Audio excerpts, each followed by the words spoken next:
The ancient Indian texts mention beautifully decorated chariots or entire palaces called Vimanas that could take off and, in a matter of seconds, fly away as far as space. Some people believe these Vimanas only existed in Indian mythology, but it's also possible that they were based on a real technology that had been lost over the centuries. According to the Vedas, ancient Indian religious texts, there was the elephant Vimana with several engines and many other types named after animals and birds. There was one for local travel, one for visiting different countries, and one for traveling to the moon and various planets. They could develop a great speed. One Vimana had the superpower of invisibility. Another one was shaped like a sphere and was built on the winds produced by Mercury. This Vimana was said to generate an enormous ray like the sun and make noise like the storm's thunder. All the Vimanas were unbreakable and perfect for attacks on foes. Now, to operate a Vimana, you'd need to know a lot of stuff, pretty much like today's airplane pilots, 32 secrets in total. They'd cover the aircraft structure and the secrets of taking off and maneuvering without crashing. That's a good thing. The pilot was also expected to know how to be seen and unseen, how to be hidden, how to be quick, how to manage contractions and expansion, and many other tricks. To hide the flying machine from foes, the pilot was instructed to move to the 8th atmospheric layer above the Earth and use the power of dark solar rays. This instruction might sound a bit weird, but there were others, more realistic ones, which still make sense in modern aeronautics. There are sections of ancient texts on the Vimanas that focus on details like flight paths, pilot training, navigation, and even suitable clothes for pilots and recommended food for long flights. There was also a lot of technical detail about the use of heat-absorbing metals, the metals utilized, and melting points. The supporters of the theory that the Vimanas were more than just myths are sure that the ancient Indians would unlikely go into all these details just for a beautiful story. So, the flying palaces might have been real and way ahead of their time, like many other great Indian inventions. Back in the 6th century BCE, an Indian physician named Sushruta basically wrote the original guide to medicine and surgery. They even called him the father of surgery for his work. Sushruta laid down the details on hundreds of medicinal plants and described complex surgical procedures.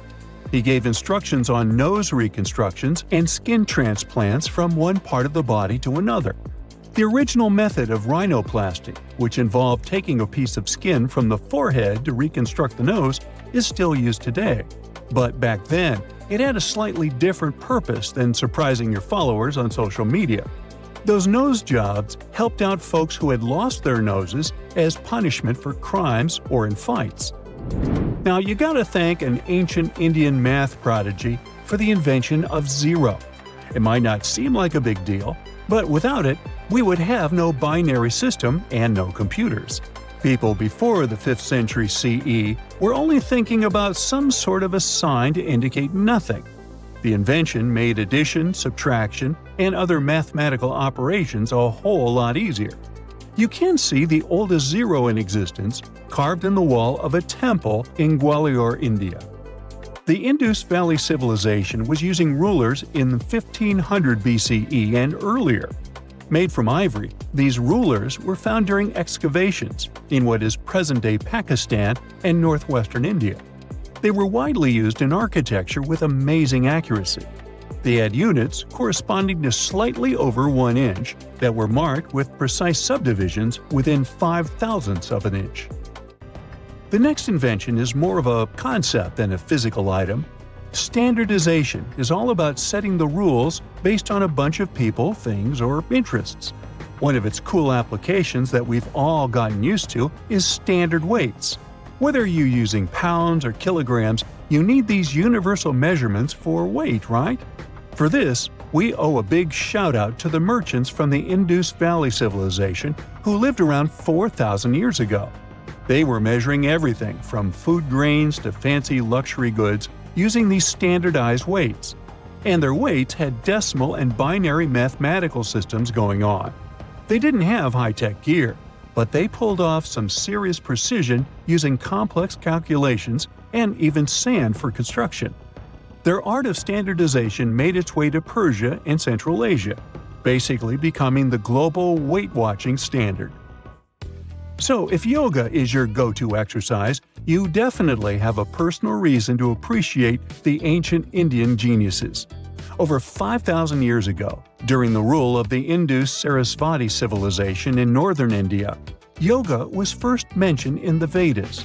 Yoga was refined and shaped over the centuries until it grew into a massive teaching with over 200 sacred writings dedicated to this way of obtaining enlightenment.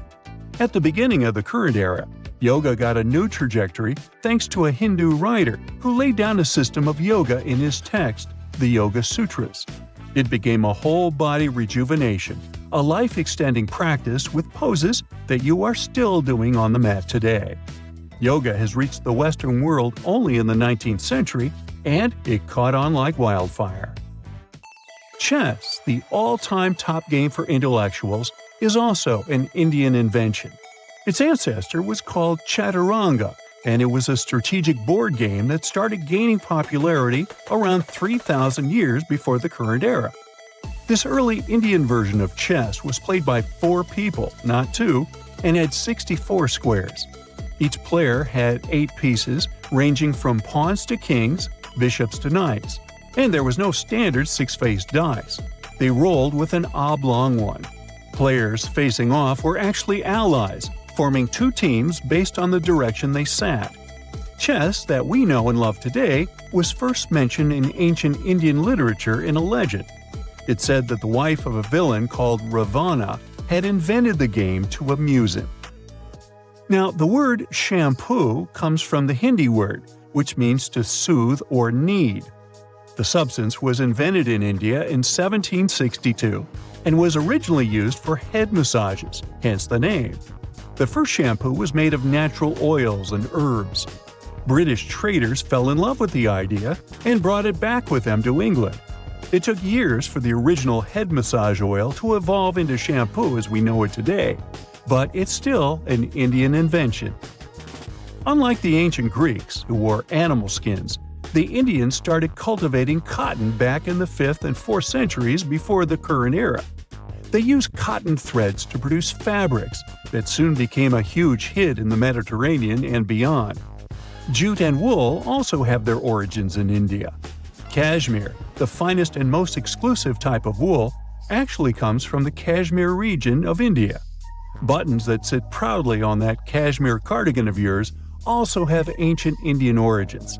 Some 5,000 years ago, the Indus Valley civilization started cutting seashells into geometric shapes with tiny holes in them. First, they were just decorations, but then people started using them to fasten clothes. Now, when you think about radio communication pioneers, Marconi's name usually steals the spotlight. He got a Nobel Prize in Physics in 1909 for his groundbreaking radio work. But there's an unsung hero in the radio waves game, and his name is Sir Jagdish Chandra Bose. He spilled the beans on radio communication way back in 1895. He shot an electromagnetic wave across 75 feet at the town hall in Calcutta, and it went through walls, rang a bell, and even set off some gunpowder. Marconi took a page from Bose's book, using his invention, the Mercury Coherer, as a blueprint for his own two-way radio. Bose didn't patent his genius creation, so he only got his credit a century later. You know how it goes. As the years pass, common knowledge slips away faster than you can say, "What's that thingamajig for?" Just think, our grandkids will probably be scratching their heads over the buttons on our old-school phones. So it's no wonder that some ancient artifacts have got us all stumped too. Take a look at this funky object. Any guesses on what it is? A musical instrument, a toy, or maybe something out of this world? Beats me, and even the experts have no exact answer. This little guy is a Roman dodecahedron, discovered by some amateur archaeologists near Lincoln, England. It's shaped like a fist and made of a mix of metals. Now, as for what this thingy was used for, that's the million-dollar question.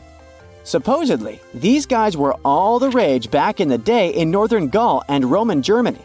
According to some ancient maps, similar dodecahedrons have turned up in Europe, Britain, and even along the maritime Silk Road in Southeast Asia. The plot thickens as more and more of these dodecahedrons pop up. Some had wax inside, leading scientists to think they were candle holders. Others think they might have been used for knitting gloves, since none have been found in warmer regions. There's even one found in Geneva with zodiac signs etched on it, sparking some woo-woo theories about fortune-telling. And now a fresh discovery has got everyone's head spinning. Could this be some kind of sacred tool for the Romans? Who knows? Maybe it's the first multi-tool ever, invented way before Swiss Army knives were a thing. Carved stone balls from Scotland are another historical mystery. They most likely date back to the late Neolithic period and come in various types, from sandstone to granite. They're all roughly the same size and have intricate, evenly spaced patterns of circular bosses or knobs. Most of these designs have 6 bosses, but the number can range from 3 to 160. Some of these balls are more skillfully crafted than others, and a few even have extra decorations. There are over 400 carved stone balls and mostly found in Scotland, although some have turned up in northern England and Ireland. These stone balls rarely show signs of damage or use, and there are no clues that would give away their function. Most experts think they weren't practical tools, but had some symbolic or social importance, probably a sign of power or prestige within their communities. The Folkton drums are the 3 stone cylinders from Neolithic Britain, discovered in the late 19th century in a burial mound in East Yorkshire. Nothing similar has been found anywhere else in the British Isles from any prehistoric period. Each drum is decorated with unique designs covering the sides and domed tops. The decorations are mostly geometric, arranged in panels with stylized human faces peeking out from 2 of the drums. Recent studies of the artifacts using new technologies show that the designs had been carved and recarved over time. A team of experts also analyzed the composition of the drums, and it turns out that they were made from local chalk. In the late Bronze Age in Europe, long before coins became common, finely crafted metal objects served as portable wealth and symbols of high status. Across Europe, archaeologists have found all sorts of artifacts, from gold adornments worn by elites to large bronze cauldrons used in feasts. Beautifully decorated gold rings discovered in Wales are among these items. They're known as lock rings and may have been used to hold hair. Now they're flattened after spending nearly 3,000 years underground. They used to have cone-shaped openings at each end. They were found at different times, but were likely worn as a pair and buried together in a single hoard. Other Roman artifacts made of the copper alloy were first catalogued as lunate pendants. But during a recent re-examination, experts found that these items were actually small mortar and pestle sets, known as cosmetic grinders. They were used to grind minerals for makeup and were specifically designed for applying liner and shadows to the eyes. They were mistaken for pendants because of suspension loops that allowed them to be carried on a cord. These cosmetic sets from the 1st century of the current era were unique to Britain. They prove the influence of imported cosmetics and beauty trends from the Mediterranean and Roman provinces, including Egypt. The Salzburg cube, also known as the wolf's egg iron, was discovered in the late 19th century in Austria. It doesn't really look like a cube, but is more like a rounded object with 2 flat sides. Down the middle, it has a groove, and the surface is covered with pits and craters. Workers accidentally found this artifact when they blew apart a piece of coal. The coal seam it came from is thought to be over 60 million years old. The Salzburg cube moved between museums, mysteriously vanished in the early 20th century, and then showed up again. Some researchers thought it must be a Victorian-era candlestick holder, but still, no one knows the true story of the cube or its current location. Archaeologists have unearthed an incredible historical find in Pakistan, an ancient sphinx estimated to be around 12,500 years old. The region where it was found was once a busy center of the ancient Indus Valley civilization. It had advanced urban planning, intricate art, and sophisticated drainage systems. The discovery of the ancient Sphinx is a good example of their progressive art. We all know of the Great Sphinx of Giza, but what was the significance of the Sphinx in the Indus Valley culture? Their Sphinx has designs and carvings that show scenes with their daily activities, which means it may have had a more complex role than a symbol of power or guardian. It could stand for a balance between humans and nature, or even a deity associated with agriculture. Arauca in Chile sits on the sandy dunes of the Atacama Desert, known as the driest desert in the world. Long before this coastal town was built in the 16th century, the Chinchorro people called this region their home. Archaeologists found hundreds of their mummies. Radiocarbon dating showed that these mummies are over 7,000 years old, which makes them 2,000 years older than the famous Egyptian mummies. The Chinchorro used special techniques to preserve the mummies, not just relying on the dry climate for that. And unlike the Egyptians, they didn't just do it for the elite members of their society, but for everyone, no matter what age or status they had. The local people living in Arauca now are so used to finding mummies in their backyards that they don't feel weird about living among them. In the winter of 1850, a powerful storm with extra high tides hit the west coast of Orkney, Scotland. The wind and waves ripped away the surf, covering a mound, and revealed stone-built structures beneath. A local antiquarian decided to dig up the village that he thought was from the Iron Age. He managed to unearth the remains of 4 houses and many artifacts from 2 villages. The villages had been buried under sand, so everything was really well preserved. Carbon dating wasn't a thing back then yet, so it was tricky to tell the exact age of the villages. Almost a century later, with new tech, researchers were finally able to tell that the place was actually from Neolithic times. You can still see stone dressers and box beds in the prehistoric houses. Archaeologists and historians working on the famous Terracotta Army think that it might have been inspired by or modeled on ancient Greek sculptures. It would mean there was a cultural contact between East and West much earlier than we thought, long before the Silk Road trade route. There was probably Western influence in China during the era of its first emperor, who took the throne in 246 before the current era. Before that time, China didn't have a tradition of building life-sized sculptures. Earlier terracotta soldiers were much smaller, less than 10 inches tall. Greek artists might have even been present to train Chinese sculptors. It's 1898, and you're taking part in excavations in Saqqara. This place, not far away from Cairo, is full of ancient tombs and pyramids. You're in your Indiana Jones mood and hope to find something really phenomenal to become famous.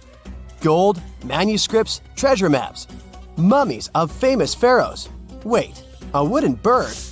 You're really disappointed as it looks like a regular toy. An old one, but still.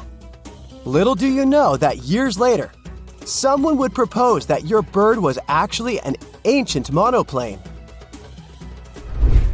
So the artifact, nicknamed the Saqqara bird, is made of a sycamore tree. The birdie has a wingspan of just 7 inches and weighs around 40 grams. A perfect original souvenir from Egypt, I would say. It's over 2,000 years old and looks pretty plain, without any carvings of feathers or other intricate ornaments. It has a beak and eyes though, which makes our find look like a hawk, the emblem of the deity Horus. Its tail is rather unusual as it's squared, looks weirdly upright, and it seems like the sunken part of it was the place for a now missing piece. Humans love solving a good mystery, so there have been several attempts to explain the use of the birdie. First, quite simply, is that it was a ceremonial object. The second idea is that it was a toy for a child from some well-off family. It could have been some sort of boomerang, which was a popular concept in ancient Egypt. Then there was a theory that the bird had been used as a weather vane, but this one has been debunked as the figure doesn't have any holes or markings, except for the one made at the museum in Cairo to fix the exhibit on a stick. So there was no way to hang it in the past. Almost a century after the bird was found, Egyptologist Dr. Khalil Masiha proposed a new theory that it could have been a model of a monoplane. He believed the bird was missing a horizontal tailplane. Otherwise, it had its wings set at a right angle, similar to that of modern planes. It could have worked to generate the aerodynamic lift necessary for flights. Dr. Masiha also claimed that it was common at that time to place miniature models of technological inventions in tombs. So, did the ancient Egyptians really invent the plane in 200 BCE?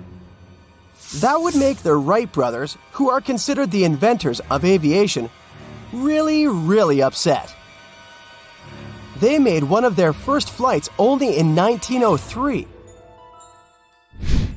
There's just one way to know for sure, and that is to test the model. But you know, the ancient museum in Cairo would unlikely let one of their cherished exhibits fly around like a toy. That's why glider designer Martin Gregory built a similar model, this time of balsa wood, and concluded that even with the missing tailplane, the plane wasn't much of a flyer. Case solved? Not really. This didn't sound convincing enough to the History Channel, so they invited an aerodynamics expert to build another replica of the bird. He tested it in weather conditions similar to those in Egypt and was impressed with the little plane's abilities. So, if they did invent the prototype of a plane back in the times of pharaohs, it would be a good example of an oupart. That's an out-of-place artifact, an object that's way ahead of its time in terms of technology or history. And the Saqqara bird isn't the only example of such a revolutionary concept. In 1901, a group of divers retrieved the Antikythera mechanism from an underwater shipwreck near the Greek island of Antikythera. It's been dubbed the world's first analog computer, and it's currently dated around 100 BCE. The bronze mechanism could tell the position of the sun, moon, planets, and stars, as well as the lunar phase, the dates of upcoming solar eclipses, and even the speed at which the moon moves through the sky. No one's sure who used it and how or where it was made, but it's obvious that it's extremely precise and way too advanced for its time. The first flushing toilets in the world were invented in the middle of the 20th century. Just kidding. The ancient Minoans on the Mediterranean island of Crete and the Indus Valley civilization both came up with this brilliant invention at the same time, around 4,000 years ago. The plumbing and sanitation were so well done that no one managed to design anything better until 2,000 years later. One ancient Minoan lavatory was discovered at the Palace of Knossos. It looks like it had a wooden seat set over a tunnel that directed water from a rooftop reservoir to an underground sewer. Other varieties got water from jugs. Only the super rich people could afford all this glory. So if you wanted to shop for real estate back then, the flushing toilet would be a telltale sign you were in the rich neighborhood. Automated doors became a cool, seemingly new invention back in 1931. But the technology behind them is actually much older. Think the 1st century CE old. Mathematician and engineer Heron of Alexandria came up with a hydraulic system to open and close temple doors. To bring it into action, you need to light a fire to produce heat. There was a brass pot under the fire, half filled with water. The inventor connected the brass pot to containers that acted as weights. When the fire was burning, the water moved into the containers. They went down and pulled the ropes. It was nothing like a supermarket door that opens in front of you before you even have time to think. Heron's door took hours to open, and there was no way to stop the process. That's why they only opened the doors once a day before people entered the temple, to add some mysticism at the temple during ceremonies. Spooky. Looks like the first ever battery was invented in Baghdad around 2,000 years ago. A German archaeologist found this oval-shaped clay jar in 1938. Scientists are still not sure what purpose it served and who exactly invented it. There is a theory that it was used for electroplating objects with precious metals. When they filled it with a weak acid like vinegar, the battery produced around 1 volt of electricity. Another theory says it was a vessel for sacred scrolls. Would you like to buy contact lenses designed by Leonardo da Vinci himself? In 1508, he invented a glass lens with a funnel on one side. You were supposed to wear it with water inside to improve your vision. Sounds a bit uncomfortable, doesn't it? So, around a century later, French scientist René Descartes decided to improve the idea and make the cornea contact the future lenses. Contacts because they contact your eyes, get it? The glass tube with liquid did help improve vision, but blinking was sadly impossible.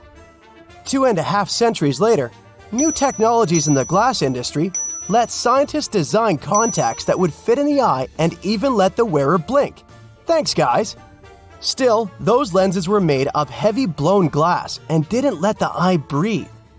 About 50 years later, contacts became plastic, lightweight, unbreakable, and scratch-resistant, but still covering the entire eye. And then, in 1948, an English optical technician accidentally sanded down a plastic lens and figured out they'd still be in place even if they covered only the cornea. Imagine you're living in 19th century London and need to send a message to New York. It would have taken about 10 days to get there by ship. So when delivery time went from days to hours in 1858, it was a true sensation. The first message was sent by Queen Victoria herself. It was all made possible thanks to the transatlantic telegraph cable, running under the ocean. Sadly, the new cool invention only lasted a few weeks. It took years to bring it back to life. A strange lake appeared in India 52,000 years ago. It was formed here literally out of nowhere. I recall it was a Wednesday. Anyway, for tens of thousands of years, people came up with various scary stories about the lake. Some locals believe this place was cursed. Others think that the lake's bottom hides the gateway to the underworld. But those are all legends. The real reason for the appearance of this Lonar Lake is even more surprising. At first, scientists were sure that the lake was an ancient crater of a long-extinct volcano. It's in a balsam field made of 65-million-year-old volcanic rock. But then, geologists conducted a detailed analysis of the soil and water and found that Lonar Lake had a space origin. Geologists found a unique glass inside the lake that forms only with a strong impact and energy release. 52,000 years ago, a huge meteorite weighing 2 million tons fell into this place. It was almost 6 times heavier than the Empire State Building. The striking power was so high that the volcanic rock melted and turned into glass. Perhaps the bottom of this lake still contains particles of this giant meteorite that flew to us from the distant space depths. Okay, we have a lake created by a space object more than 50,000 years ago. But even this is not the strangest thing about it. In 2020, the locals noticed that Lonar Lake had turned pink. In just a few days, the salt water mysteriously changed its color. Biologists and geologists immediately took water samples to the Scientific Research Center. The detailed analysis showed that the water contained an increased level of unique microbes. They accumulate on the surface and emit some pink pigment. Soon these microbes settled to the bottom and the lake became transparent again. Also, rains help the water go back to its usual appearance.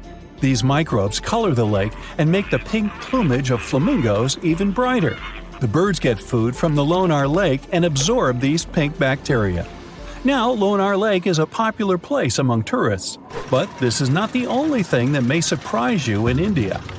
Our next stop is a small village with about 2,600 people located in a hot rainforest. The locals are very hospitable. They welcome not only tourists, but also one of the most venomous reptiles on the planet.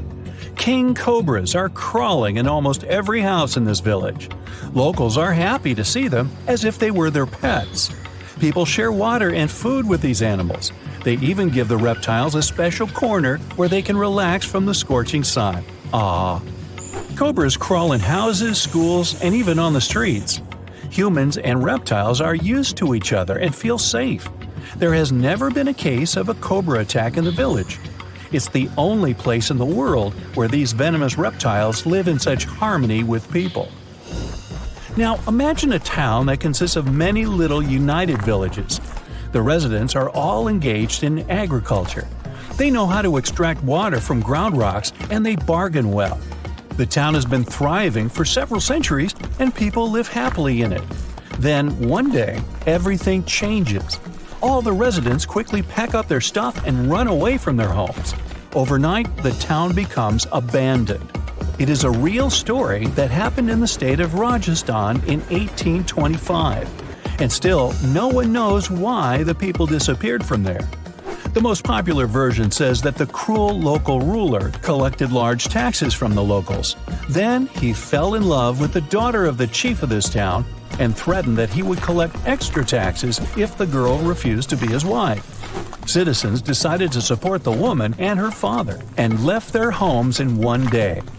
This town is still empty, but the locals from the nearest cities are afraid to approach. Our next stop is the state of Maharashtra. There's a small village there with very positive people. They go to stores, cafes, schools, and banks. Everything here seems quite ordinary, and you wouldn't notice what's so special about this place. But just wait for the night to come. People go to sleep and no one locks their houses. There are no locks at all in this village. The door of any building is always open here. The owners leave the shops, cafes, and libraries open. When locals go to work, they don't lock up their homes either. They don't hide money and jewelry. The reason for this is the complete absence of thefts. The villagers are sure that anyone can get into serious trouble for stealing. According to a legend, about 300 years ago, after prolonged rains and floods, a large black stone slab appeared in the center of the village. This slab symbolized an Indian mythical creature that watched over the locals. At some point, people stopped locking their houses because they knew that no one would dare to commit theft in that creature's face.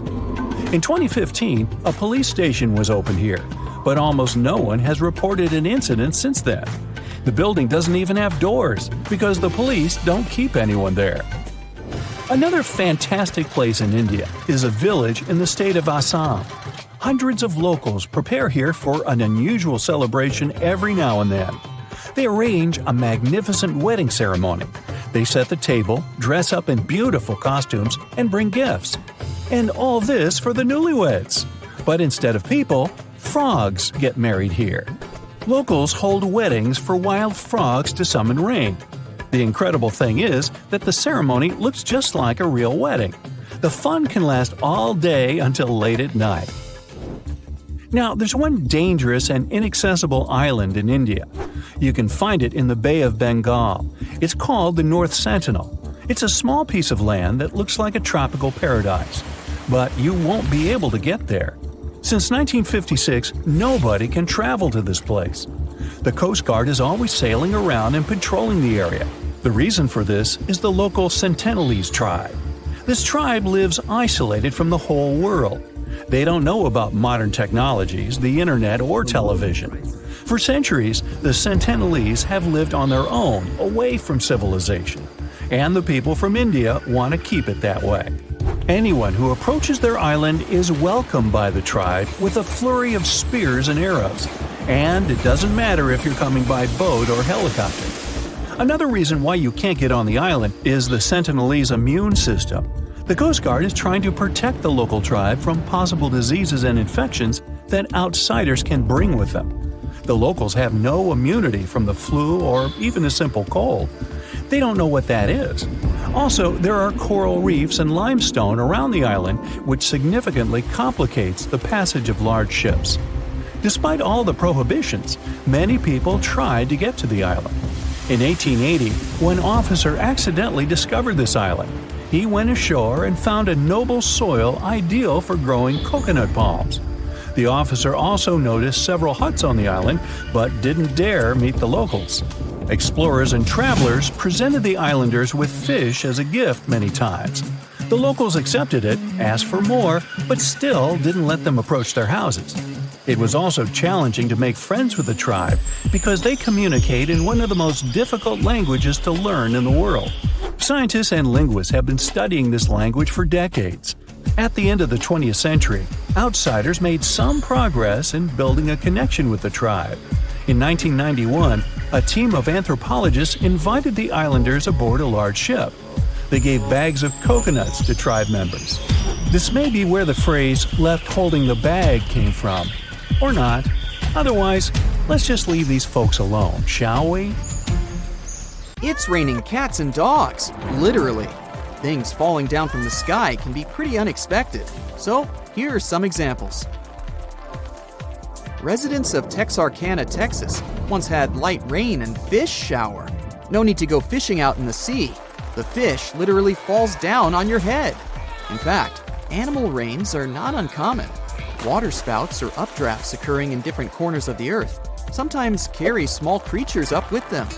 Those could be crabs, frogs, or indeed, fish. A waterspout is generally a whirlwind that picks up water and grows in size until it connects the surface of the water and the clouds. Lightweight critters living close to the water surface often get caught in the vortex and carried up and away. Thunderstorm clouds are constant companions of waterspouts too.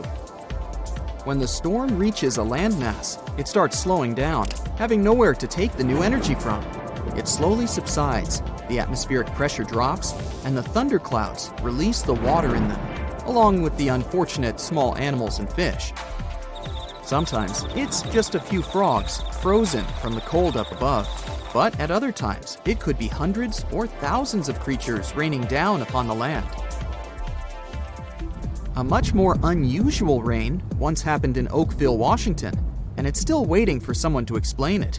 The rain clouds looked perfectly normal, but the rain they released was anything but. Translucent jelly-like blobs fell on the town, covering a total area of about 20 square miles. Each of them wasn't larger than a grain of rice. Researchers who studied these raindrops claimed that the gooey blobs contained human white blood cells. Some believe they might have been evaporated jellyfish resulting in rain, or waste from a commercial airplane. Now this kind of rain is what I'd like to see someday, a money shower.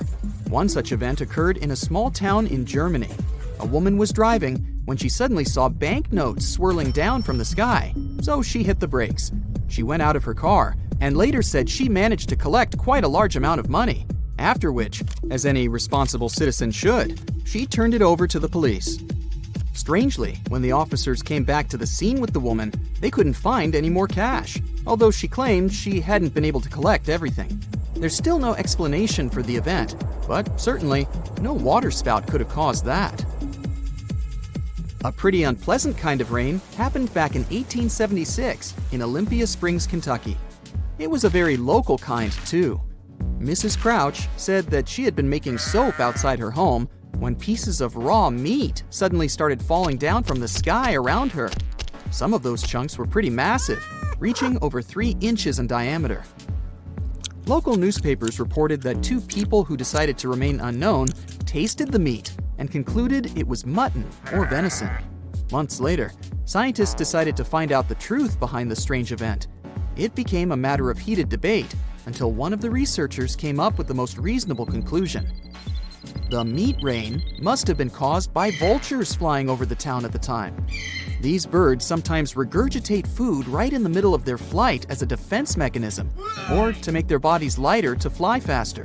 And that must have been what happened right over Mrs. Crouch's house, unfortunately. Something totally inedible, but no less sinister, rained down on several villages in India in the middle of May of 2022. Huge black and silver metal balls started dropping from the sky, the first one weighing over 15 pounds. Astounded residents watched in shock as it hammered the ground, scattering pieces of itself across the nearby fields. Similar balls later fell in the other 2 neighboring villages. Luckily, no one was harmed during the strange metal rain. But the issue remained. We're on Earth, and it usually rains water here. The local authorities weren't sure what it was about. but astronomers soon voiced a theory that it could be debris from a space rocket. One that fits the description had launched in September of 2021, aiming to put a communications satellite into orbit. Upon its re-entry into the atmosphere, it might have been damaged, causing several chunks of it to detach and fall down on the ground in India. Sometimes it rains birds, too. One such event occurred in Arkansas in 2010. Weather conditions might cause things like that to happen, but there are simpler reasons too. Loud noise and confusion, or even collisions with aircraft. In the case of Arkansas, it was the noise and flashing lights from the New Year's Eve fireworks. The show startled thousands of birds and made them start into the air. They were panicking and disoriented, so they collided with buildings, cars, and trees. Many of them eventually fell to the ground, making lots of people believe it was actually raining birds. Now, if anything could startle me out in the sky, it's a rain of spiders. And if you wonder whether it's a real thing, well, yes, it is. In Australia, spider rains actually happen quite often. They even have a name for this: ballooning. It goes like this. Spiders that can balloon climb up trees and tall bushes, trying to reach the highest point available in the area. When they've climbed up to the very top, they spin their web in such a way that it allows them to be carried by the wind. And there it goes, clutching the strands of the web with its tiny little feet. The brave spider lifts off into the air and flies to whatever awaits it out there. Normally, ballooning goes unnoticed by us humans because spiders don't travel in large groups. You might have a shocking experience when a spider suddenly lands on your face out of nowhere, but otherwise, it's a rare occasion to meet more than 2 ballooners at once. Still, when the weather gets particularly bad, with lots of rain or wind, thousands or even millions of spiders might decide it's time to move to somewhere friendlier and take to the sky all at once. That's when spider rains occur. Those who witnessed the most recent ones back in 2012 and 2015 say it looks like a snowfall. Spiders slowly drifting down on their web parachutes that settle on the ground and turn it white. Remember waterspouts? Well, those things can lift not only fish and frogs into the sky and make a spectacular show of them falling back on the ground. Golf balls sometimes become their cargo too. And I'm not speaking of golf ball-sized hail, but actual balls. The town of Punta Gorda in Florida witnessed a rain of golf balls in 1969. Newspapers reported dozens upon dozens of those things pummeling the ground and buildings for a short while. Since it's a coastal town with lots of golf courses, it wasn't hard to explain the event. A waterspout must have formed near the shore, traveled to some course, grabbed a few dozen golf balls, and then released them over the town. Rain can be pretty refreshing, as long as it's not mud rain. On April 12, 1902, the town of Easton, Philadelphia experienced an unusual shower.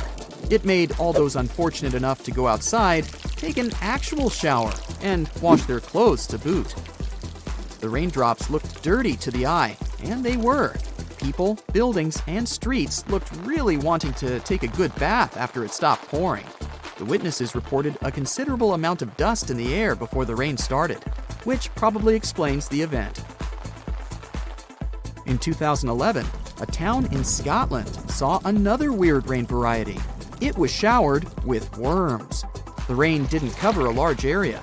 It seems only some local academy students were unlucky enough to get invertebrates falling on their heads while playing soccer.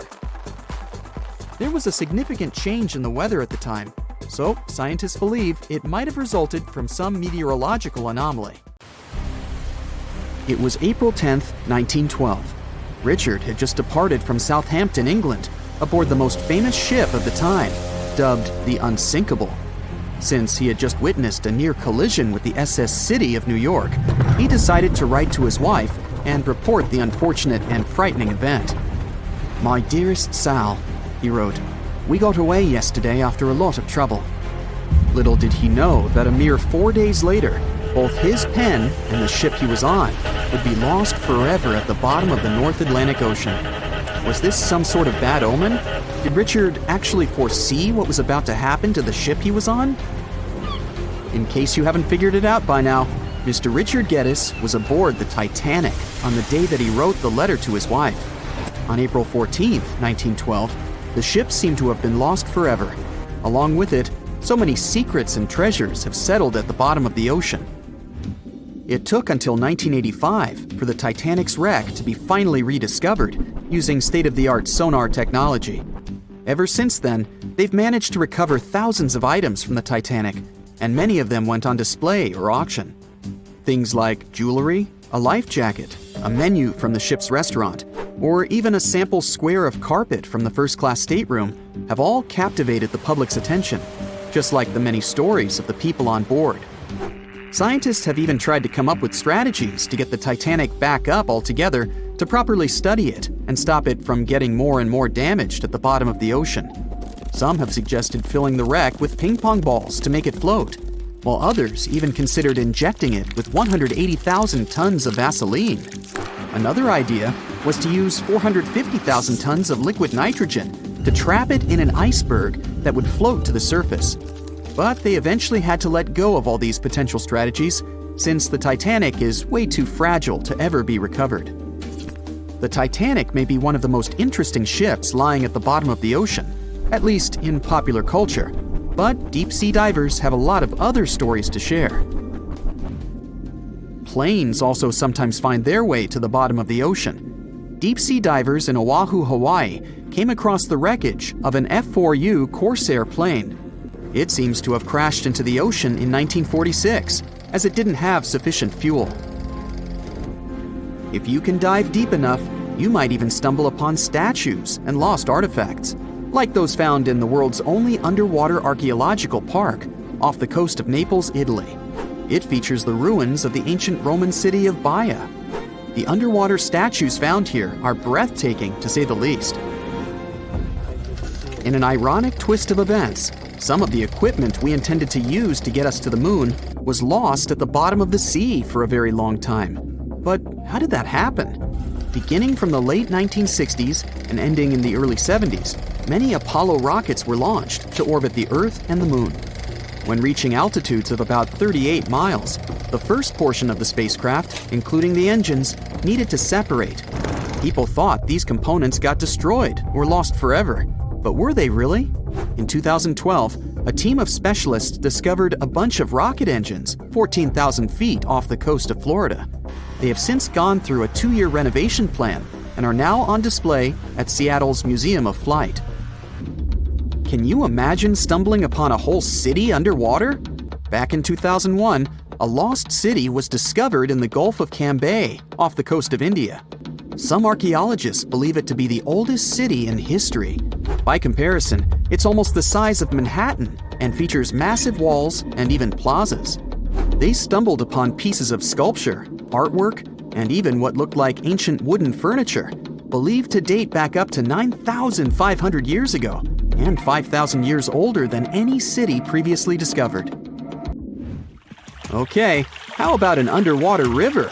I can't even imagine what that would look like, but some deep divers claim to have seen it south of Tulum, Mexico. Is that even possible? Well, not really, since the Cenote Angelita Cave is not a true river, but a very special type of optical illusion. It's formed by a halocline, meaning a cloud of hydrogen sulfide at the bottom of this underwater cave. Turns out you can actually swim right through this cloud, which makes you feel like you're swimming through a flowing body of water. Not all things discovered underwater are inanimate objects. Some of them are actually quite scary sea creatures. A jellyfish might not be on your list of things to look out for if you can avoid the stings. But this giant one, also known as a lion's mane jellyfish, is the largest known species of its kind. In all fairness, you'll only uncover it if you happen to dive into the waters of the Arctic, Northern Atlantic, and Northern Pacific Oceans. You surely won't miss it, since it stretches across 120 feet from the top to the bottom of its tentacles. When it comes to deep-sea diving, a lot of people are looking to discover some lost treasure. One diver was lucky enough to have hit the literal jackpot when he came upon nearly $1 million worth of treasure on the bottom of the seabed. That was back in 2015, when this lucky diver was swimming just off the coast of Florida. What did he find, you might ask? Well, about 51 gold coins, 40 feet of gold chain, and a rare single coin that was tailored for the King of Spain, Philip V. Speaking of people looking for lost treasures, divers also sometimes found pirate ships. They discovered one of these pirate shipwrecks in 2015 off the coast of Colombia. It dates back to the 18th century. The value of this forgotten ship was estimated to be between $4 billion and $17 billion, as it contained treasures, precious stones, gold, and countless other really valuable items. By comparison, a whole island in the Bahamas is up for grabs at $75 million. A computer is the last thing you'd ever expect to discover underwater, right? And this was no regular computer, but an ancient one. And yet, someone stumbled upon it between 1900 and 1901 on the spot of a shipwreck located off one Greek island. Researchers believe this weird stone contraption to be the earliest form of a computer. It was designed to serve many purposes, such as predicting astronomical positions and eclipses on the calendar. Since humanity lost most of the technology used back then, it was wonderful to rediscover it so many years later. It let us piece together many of the ancient Greeks' accomplishments. The computer is now at the National Archaeological Museum of Athens, should you ever want to check it out in person. This has to be one of the most mysterious places on Earth. It's called the Mariana Trench, and it's the deepest part of the Earth's oceans. We really don't know how deep it is, since it's so difficult to measure. But it's somewhere around 7 miles deep and 5 times longer than the Grand Canyon. They first studied this massive underwater hole back in 1875 using a weighted rope. Back in 2012, a Canadian film director named James Cameron reached the bottom of the trench in the submersible vessel Deep Sea Challenger. Some of the most bizarre creatures on the planet call this place their home, including the Dumbo octopus, the sea cucumber, and the goblin shark. The Mariana Trench took its name after the nearby Mariana Islands, which are named Las Marianas in honor of the Spanish Queen Mariana of Austria. It's March 1974. The Betts family, Jerry Antoine, and their son Terry, are walking through the woods at their estate on Fort George Island. As they enjoy their spring walk, little do they know that today they'll come across something that'll change their lives forever. As Terry walks ahead, he can feel something pulling him towards an unknown object. Unsure of what to make of this feeling, but curious to pursue whatever's calling to him. "Terry, where are you going?" his mother calls out, but he ignores her and frantically tries to find this unknown thing. He wants it, he needs it, and then he can see something. A shiny silver sphere, the size of a bowling ball, nestling among the grass. As Terry approaches it, he notices it's eerily untouched, with no damage or dirt on it. Terry picks it up. It's heavy, but he holds it tight. "Always finding junk where you go," his father laughs. Terry was always collecting strange metallic objects. He found them fascinating. "It's just a souvenir, that's all." The three of them look at the ball, all intrigued by the perfect shiny sphere. As they walk back home, they excitedly discuss its possible origins, fantasizing the possibilities that maybe it's a cannonball used by conquistadors, or that it could have fallen from a NASA satellite in orbit.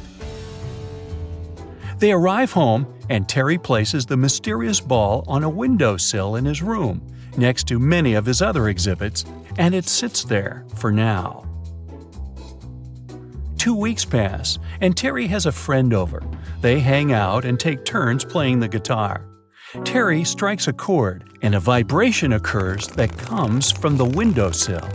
The boys sit silently, spooked by the unknown sound. They look around to find where it came from. "It's probably just a possum," Terry says calmly. But as he raises his pick, he looks towards the sphere suspiciously. As he strikes another chord, he sees the sphere vibrate, and this time, it's also emitting a humming sound. Terry puts down the guitar and approaches the ball, and as he reaches toward it, the sound slowly fades. Startled, he stands in silence before calling out to his dad. Terry explains the strange phenomenon to his father.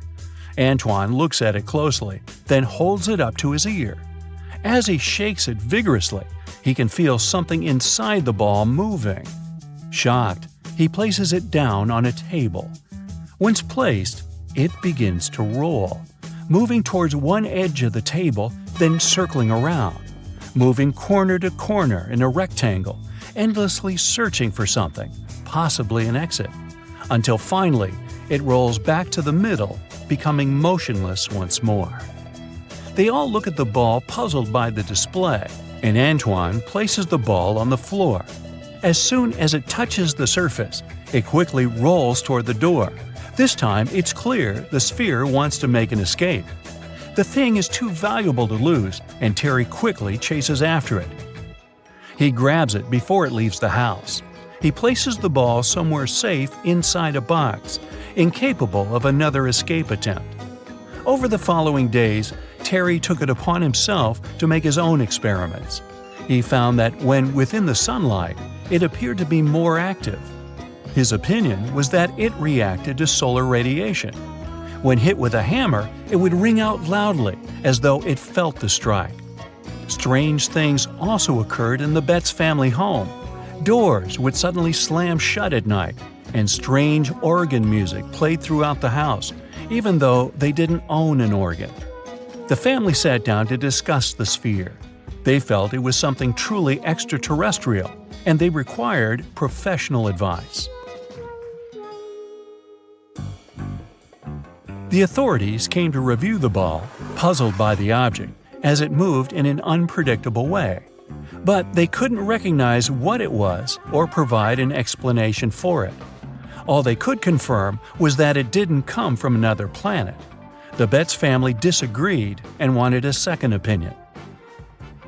They sent it to Dr. J. Allen Hynek, an astronomer and expert in the extraterrestrial. He spent 6 hours reviewing the sphere. Through his many examinations, the doctor found that the strange sphere emitted radio waves and had its own magnetic field. With this new information, the Bettses were interviewed by a reporter. The mysterious sphere quickly became famous. Its story spread in papers throughout the USA and even made the news internationally. Everyone wanted to know more about this mysterious sphere. A television crew soon visited the Betts' house, hoping to experience the extraterrestrial object firsthand. The sphere was placed on the ground. It did its usual trick, and the visitors stood there, speechless at what they were witnessing. The reporters asked to place the family's poodle next to the ball to provide an indication of the sphere's size. As the dog sat next to it, it began to whimper and covered its ears with its paws, something it had never done before around the ball. The Betts family felt they had something truly valuable and insured it through Lloyd's of London, and if they left it at home, they had someone stay to watch it, ensuring no one would steal it or let it escape. But what was the mysterious Betts sphere really? When responding to the press, the spokesman from the authorities revealed the sphere was made from high-grade stainless steel. Although the sphere wasn't something they made themselves, it was still likely created somewhere on Earth. If it came from outer space, they advised it would be made from different elements. Their review showed the shell of the sphere is 1 inch thick and hollow inside. It weighed 22 pounds, the exact weight for that amount of stainless steel. It had no seams on it, the shell was scuffed in parts, and had a small triangular mark 3 millimeters long. They were sure it was just a steel ball. But they wanted to confirm further by using X-rays. They found small beads of residue inside. These beads would have been caught inside the object when it was manufactured. Clarifying why there was a feeling of movement inside the ball, they also solved the mystery of the strange movement. As it's a perfectly balanced sphere, sitting on the slightest uneven surface would cause it to roll. The Betts' house had uneven stone floors, and it had only ever been witnessed to move around there. The authority also wanted to cut it open to prove their assessment. However, the Bettses were adamant that it couldn't be damaged. It was identified further that the sphere was just a ball check valve produced by the Bell & Gossett Company. The The ball's size, weight, and metallurgic composition match perfectly to what they made. Confirming how it managed to make the journey to the Betts' estate 3 years before the discovery of the sphere, an artist, James Durling Jones, had collected a few of these ball check valves. He liked to use them in his sculptures. With no room inside of his bust, he put them on the top of the roof rack. His journey took him past the Betts' estate, and along the way, a few of these balls happened to roll off and were lost, at least until Terry came along one fine spring day. But what about the radio waves and odd magnetic properties confirmed by Dr. Hynek? Well, although Antoine claimed that's what was found, it was never confirmed to be true with the doctor. The 1970s were a heyday for all things out of our planet, and anything related would gain popularity immediately. The authorities only enhanced this by providing monetary rewards for supporting evidence. Finding something extraterrestrial could have been just a ploy by the Bettses for a cash reward. In 2020, there are islands on our planet that have not been touched by the hand of modern man, not even his fingers. Nature in these places has remained unchanged for thousands of years. What if people lived on one of these islands? They wouldn't know about civilization's progressive benefits or have seen a modern person.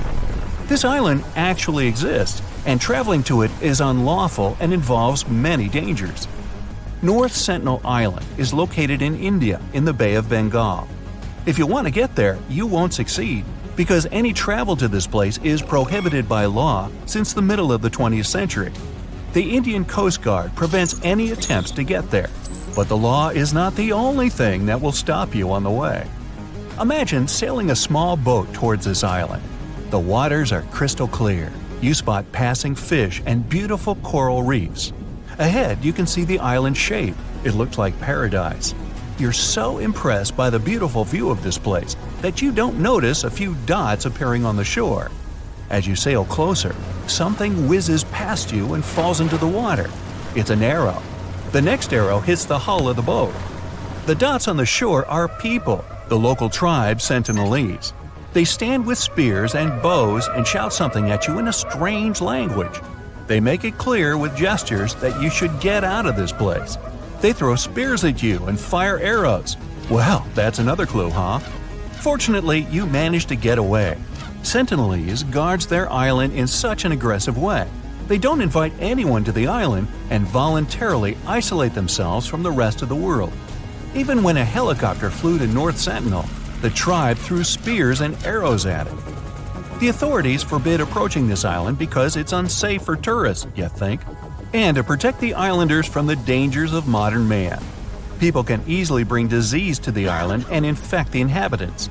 The locals may not have immunity to even the flu or a simple cold. Despite all the prohibitions and threats to life, many people have tried to get there. They wanted to make friends with the tribe, and sometimes they did.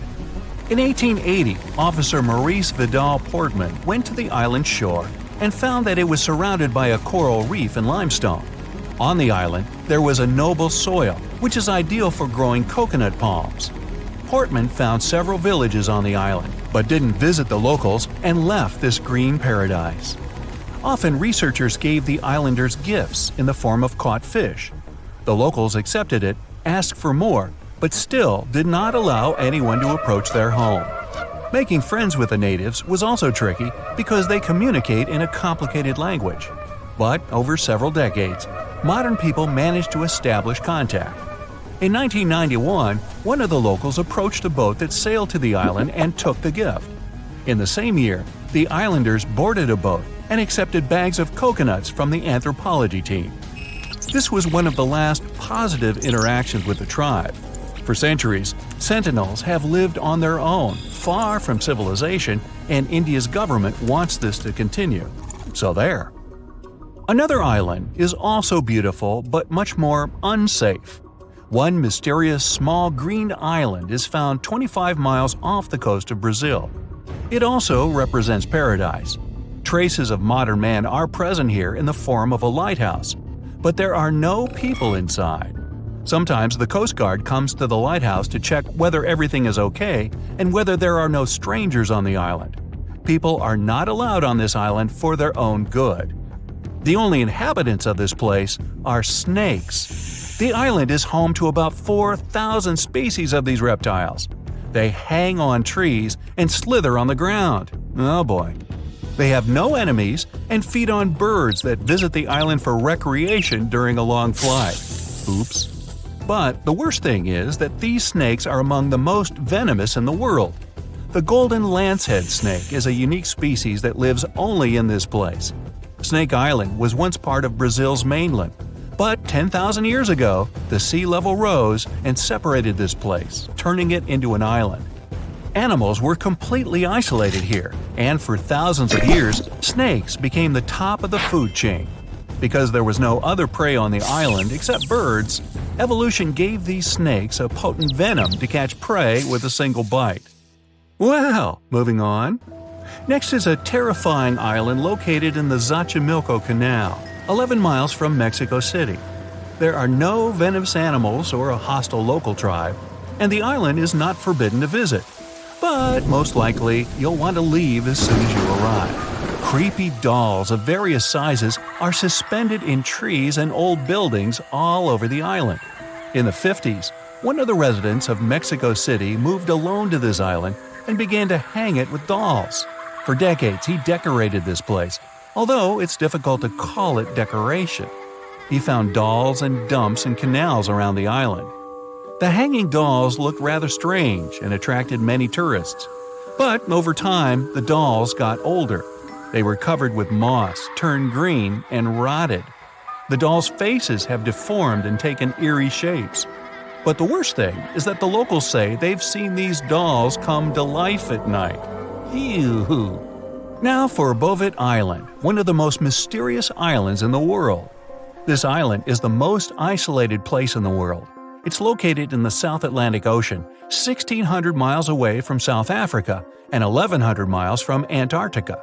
A perfect location for an introvert. It's challenging to reach the island, and typically you can only do so from some large ships passing by. Almost the entire island is covered by a glacier, and in its center lies a volcanic crater. The only permanent residents of the island are penguins and seals.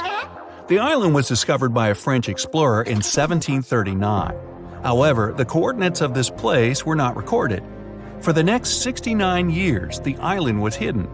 In the early 19th century, it was finally rediscovered. But a human foot came ashore only in 1927. Hopefully, it was still attached to some explorer. In the mid-20th century, people decided to build a weather station there. As soon as the researchers sailed to the island, they discovered something strange. They found a lifeboat in a small lagoon among the seals. It was in good condition and could still sail. The researchers found oars and an empty copper buoyancy tank not far from the boat. There were no markings or emblems on the boat. It seemed that a ship was wrecked and the sailors escaped by this boat. However, no human tracks were found on the island. Who owned this boat and what happened to those who sailed on it remains a mystery. Now, let's end our trip with an island that is completely safe and even pleasant. What a surprise! Pig Beach is an island located in the Bahamas. This is not the official name of this place, but it's called that because of the local swimming pigs. The island is inhabited by these animals. They sunbathe on the beach, walk through the jungle, and beg for food from tourists. But the cool thing is, they can all swim really well. Cute pink and brown piglets splash in the water and grunt, begging for food. Thanks to feeding by tourists and caring locals, these animals manage to survive on the island. You can stay at a hotel on a nearby island and visit the pigs by boat. Nobody knows precisely where the pigs came from. According to one legend, the pigs survived a shipwreck and swam to this island. You can find several cats and goats there as well. Animal Farm, anyone? No matter what happens, don't stop! We almost got it! Two treasure seekers are digging frozen ground in a cornfield at night. It's raining hard, lightning is flashing, but these two guys keep working. And now the shovel hits something solid. No way! A treasure chest! They start digging faster and find a piece of a ship's engine. What the? Far from the seas and lakes, somewhere under the fields of Kansas City, they found a giant sunken ship. How is this possible? Now you'll see. Some people spend their lives searching for shipwrecks with treasures underground. One of them is explorer David Hawley. He's been looking for such ships far from the seas, rivers, and oceans for many years. He does this because he likes the feeling of adventure. The holds of these ships may contain chests of gold, antiques, and artifacts, and you can get a lot of money for them. David says you don't have to go into the ocean to find a sunken ship. They may be lying in your backyard. But why do ships end up buried underground among fields, farms, and plains? Let's find out using the example of steamboat Great White Arabia. According to old records, the newspaper clippings, this ship had been carrying about 200 tons of treasure before it sank in 1856. Many rumors and local legends said the ship was lying underground, a few miles northeast of Kansas City. It was there because people deliberately altered the riverbed and channels of the Missouri River in the second half of the 19th century. They artificially brought the shores closer to each other. They narrowed the river to increase the flow's speed, so boats could sail much faster. In the 19th century, steamboats were the most popular means of transporting passengers and goods. Before railroads, they extended the western border across the Mississippi and Missouri rivers and brought supplies to people. That's why it was so important to increase the speed of their movement. So, on September 5, 1856, Arabia was sailing along such an estuary. It came across a snag sticking out of the water. A piece of log quickly flooded the ship. Fortunately, all passengers were evacuated. But the steamer and its precious cargo reached the silt bottom of the Missouri River in a few minutes. Several years had passed. Everyone forgot about the vessel. During this time, the course of the Missouri River had changed. But Arabia remained under the wet, muddy bottom. The soil level above it was getting higher, and the ground was losing moisture. Eventually, many decades later, a cornfield formed above the sunken ship. In the 1980s, one farmer owned this area, and he had no idea what was hidden in his territory. David Hawley carefully studied the history of the sunken ships of the USA. He knew that hundreds of steamers had gone underwater all over Missouri, but most of all, he was interested in Arabia, as there were rumors that it was filled with gold and other valuable things. The territory of cornfields in Kansas was vast, but David Hawley knew how to search properly. In 1987, he started working, first together with his brother and father. They collected all the clippings from old newspapers they could find. They were looking not only for information about the steamer, but also for maps of the Missouri River. They tracked its historical changes, checked the dates, and identified a large area where the steamer sank. Next, they used electromagnetic testing and other geological stuff to study the soil and find the right place. They searched for differences in ground moisture and density. Then, they went through the territory with powerful metal detectors. And so, by the fall of 1988, they had determined the location of the steamer. Arabia was the size of a football field. This gigantic vessel lay 45 feet underground, 4 stories down. But before they started excavating, they had to ask the owner of the cornfield for permission. For the farmer, this news was a big surprise. He agreed on the condition that the excavations would be completed by spring so that he could sow a new crop. Digging a giant ship in winter is much more difficult and expensive than at other times. It includes additional equipment, electricity, and heating costs. The team worked day and night. They financed the excavations out of their own pocket. Each invested more than $10,000 and took out a bank loan. Finally, they noticed the first details of the ship. The shovels hit the huge engine boilers and the deck. The goal had been achieved. Most of the cargo lying inside the sunken ships is covered with rust, shells, mud, and is badly damaged. The contents of Arabia were in excellent condition, considering that the ship had sunk 130 years prior. Unfortunately, they didn't find the chests of gold. Still, they got several tons of other valuable cargo, household items of people who lived in the middle of the 19th century. It was a time capsule. The ship was carrying supplies for hundreds and thousands of people, and all these things were perfectly preserved. For example, they could clearly see the brand stamp Goodyear Rubber Company on one rubber shoe. The longer the excavations continued, the more things David and his team found. In the barrels, they found plates from the 19th century. They were intact and usable. Also, there were clean clothes, thousands of pairs of shoes, harpoons, frying pans, and umbrellas. The ship was carrying cargo to supply about 16 small towns. Yes, it's not gold, but such artifacts are also precious. The contents of the ship could be worth millions. However, the crew wasn't going to sell these things.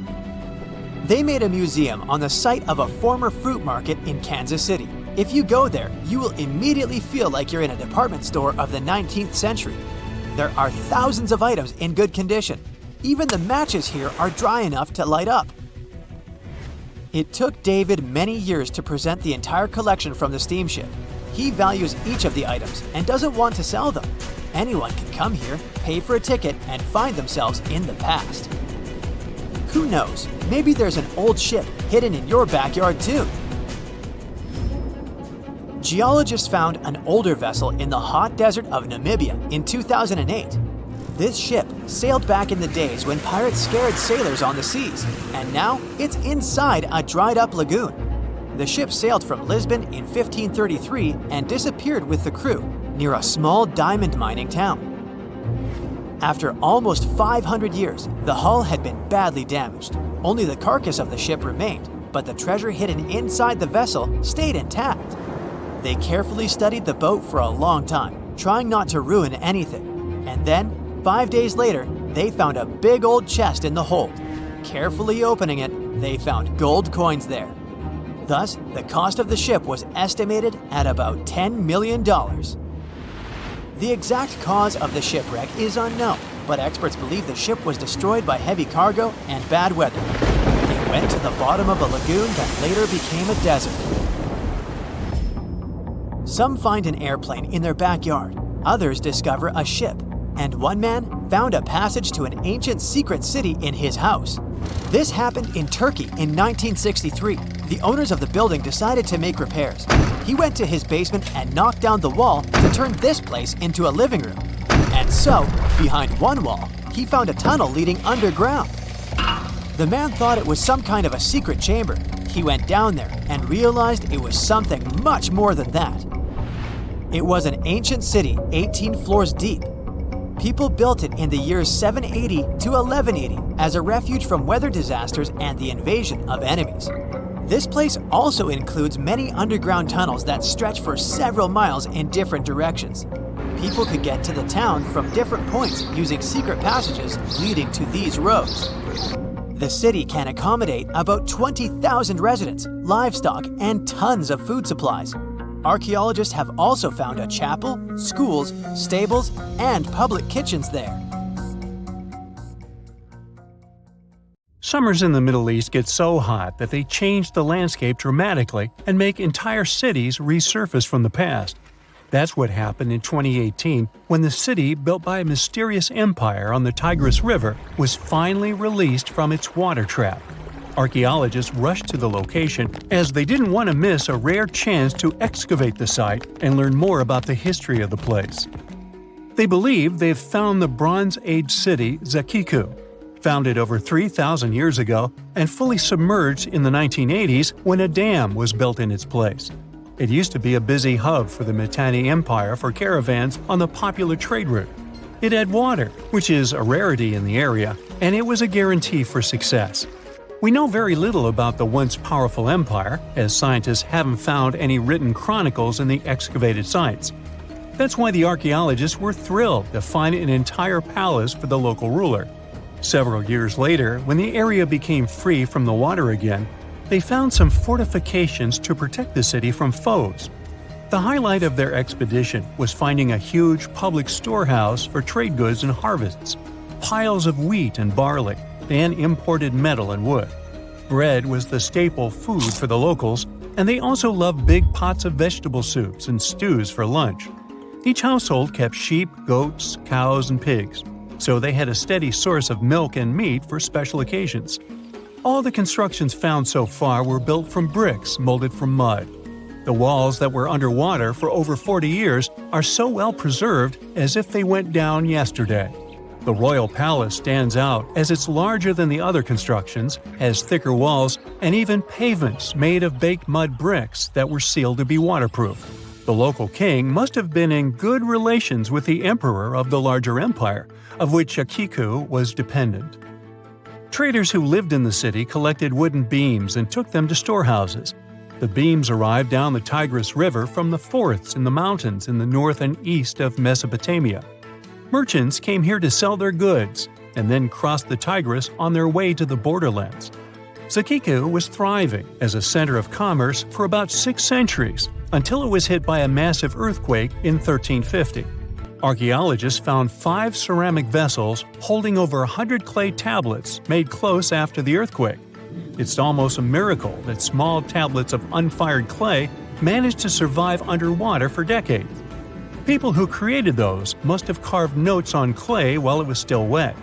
They wrote about anything, from newly stored harvests to notes for other kingdoms. Then they would let the message dry in the sun. Scribes even had to learn a different language so that everyone outside the city could read it. Scientists believe the tablets they found used to be part of a private archive. They hope to decipher the notes to learn more about the history of Zakiku and the whole empire after the terrible earthquake. The damage to the buildings was so enormous that it was impossible to restore Zakiku to its former glory, and if there had been any survivors, they must have left the city. Several decades later, the Assyrians, who also lived in Mesopotamia, settled here. They built their houses on the ruins of the abandoned city and used whatever structures they could find from the previous residents as outer walls. But they stayed here only for 50 years, then decided to build a new capital on more fertile soil to make some good cash from agriculture. Archaeologists working in Zakiku had to halt excavations when the water levels went back up and covered the city. They sealed the ruins in tight-fitting plastic sheets and put stones and gravel on top. They hope it will help protect the priceless site from water erosion and prevent it from disappearing again. They realize how important water from the dam is for the region, but if it recedes again, they say they'll definitely continue the excavations. There was a bustling community in today's Taklamakan Desert in China around 1,600 years ago. It lived along the Nile River, which ran through the desert for miles and got its water from the melting snow in the mountains. After 3 years of work in the area, archaeologists and scientists managed to dig up 8 tombs in the desert. Thanks to the desert heat, the clothes and artifacts inside them were almost as good as new. The people who wore those must have lived in the ancient city of Naya. Naya used to be part of a prosperous kingdom at the heart of the Silk Road trading route and had a population of over 3,000 people. Then, desert sands went rogue and swallowed the city whole. Archaeologists only found the ruins of Nija in the early 20th century. Scientists from different countries have tried to solve its mysteries. It looks like the tombs discovered at the end of the 20th century belonged to the wealthy. There were some expensive items inside: a quiver and bow, metal arrowheads, gold earrings, and a glass bead necklace, a lacquer box with a comb, makeup, and a sewing kit in one of the tombs. There was also some silk of top quality, and even the bright colors like green and yellow haven't faded on it. The fabric also had Chinese characters with quotes from historical books, which helped scientists identify the period in which it was made. Archaeologists later found a large dwelling site and the clearing of 3 ruined buildings. It will probably take many more years to understand why the city had fallen and what happened to its people. Saudi and French archaeologists teamed up near Riyadh, the Saudi Arabian capital, and stumbled upon an ancient settlement dating back 8,000 years. The scientists used all sorts of cool tech, like laser scanning, drones, and aerial photography, to unearth this Neolithic-era gem. They found the settlement in a local archaeological hotspot. Among the treasures they uncovered were a stone temple, remnants of an altar, and over 2,000 graves. All these finds tell us about ancient practices and rituals. The team also found the foundations of 4 massive buildings, corner towers, and open-air courtyards, all with underground reservoirs to store water for agricultural use. There was also a smart irrigation system with canals and cisterns, which let the city thrive in one of the driest deserts in the world. Rock drawings etched into the nearby mountain depicted the daily life of the locals. The excavations have been going on in the area for over 40 years, and scientists still keep finding new artifacts to answer more of their questions. Fishers have stumbled upon ancient bones, tools, and artifacts that are 9,000 years old on the North Sea floor. British and Dutch archaeologists and paleontologists rushed to see the finds as they were hoping it could be evidence of the submerged Doggerland. And they weren't disappointed. There were even perfect sets of footprints left by Mesolithic people who lived here. 12,000 years ago, during the last major ice age, the British Isles weren't islands at all. There was a landmass made of many hills, marshlands, and dense forests that connected them to the European continent. That landmass was Doggerland, where a prehistoric hunter-gatherer society lived and thrived. But then, the sea level started going up at the speed of 3 to 6 feet a century as glaciers were slowly but surely melting. The locals had to move to areas that today belong to England and the Netherlands. Experts decided to learn more about the history of Doggerland, using data from oil companies working in the North Sea. So far, they've created digital models of what the area of 18,000 square miles might have looked like before it vanished beneath the waves. They still need to analyze samples of ancient insects and plants and the DNA of animals to get a full picture. You're walking along a hot desert under the scorching sun. You run out of supplies. There's no more water. You dream about rain, but there are no clouds in the sky. With each step, you lose more and more strength and fall. You notice a small pond nearby. Is it real water or just a mirage? You can't get to your feet, so you crawl there. The water is getting closer by the minute, but not because you're moving towards it. It's the water approaching you. In a few minutes, the pond area increases. Here, you're already in it. A small lake is formed, 60 feet deep, at the place where the piece of desert was. This real event happened in 2014 in the Tunisian desert. No one knows exactly on what day the lake appeared, since this part of the south of Tunisia is sparsely populated. At first, shepherds passing by saw the lake and didn't believe their eyes. In the next few hours, hundreds of locals came running to the place. They began to swim, jumping into the water from the surrounding rocks. But a few days later, something strange happened to the lake. In the beginning, it was a crystal clear turquoise blue color, but then it turned dark green. People didn't attach any importance to this and continued to swim. They shouldn't have done that. The scientists and geologists arrived and immediately announced that it wasn't safe to swim in the lake. Muddy green water means the lake is stagnating. It's not refreshed, it's not fed by underground springs. Now the lake is filled with algae and a lot of harmful bacteria that can cause serious diseases. They also found out that this region of Tunisia is filled with huge deposits of phosphate. This substance can disintegrate and leave radioactive traces. The lake can be carcinogenic, toxic, and hazardous for any living organism. But people didn't worry about this too much. They walk in the middle of the desert, while the sun heats the air to 104 degrees Fahrenheit. Most of them are unlikely to refuse to jump into cool water, despite the warnings of scientists. Until now, no one knows exactly the reason for the appearance of the lake. Some scientists believe the lake was formed because of heavy rains. The lake is surrounded by rocks and is located inside a canyon. The water could just accumulate after each storm. Some geologists think an earthquake was the cause of the lake. A small seismic activity provoked the rupture of the Earth's rock above the water table, and through this hole, all the water splashed out. And if this theory is correct, then the lake can be pulled back underground through cracks. This is the same as when you pull the plug out of a drain hole in a filled bathtub. Any small earthquake is like pulling the plug out. Therefore, if you find yourself in these places, don't swim in this radioactive lake. We're going to the Caribbean Islands region. Among the clear blue sea, you can find a unique lake. It's located on one of the paradisiacal islands. You may not even notice the lake right away. The entire territory may seem like a huge concrete platform, But the main thing is not to step on its surface. Pitch Lake is a lake filled not with water, but with liquid asphalt. This is the largest asphalt deposit in the world. Steam is coming from all over the lake as it's hot. The depth of this lake is 250 feet. An entire passenger Boeing could fit there in an upright position. The lake is not fully studied, but scientists believe there's a deep fault in the Earth's crust under it. A huge amount of oil seeps through it. It passes through various chemical compounds and turns it into the asphalt. According to rough estimates, there are about 10 million tons of hot material inside this place.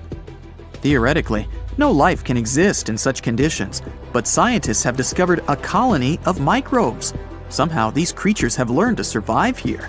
This also suggests that life outside of our planet may exist.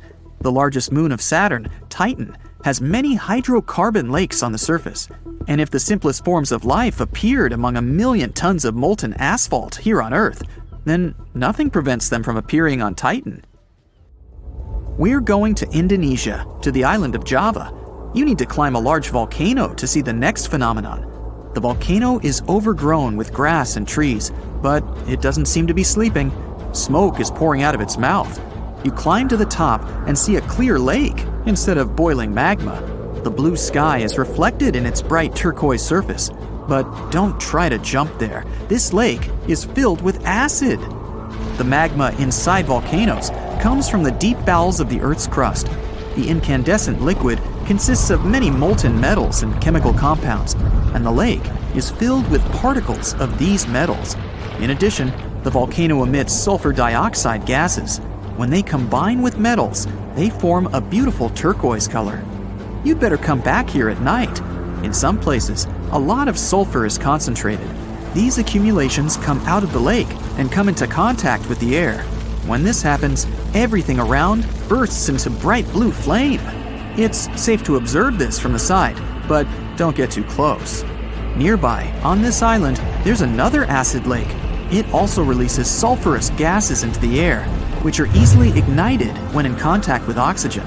And when this happens, the gases burst into a bright blue electric flame. It's difficult to see the flames during the day. At night, you can see these flashes from afar. Our next location is Australia. You start the drone high above the forest area.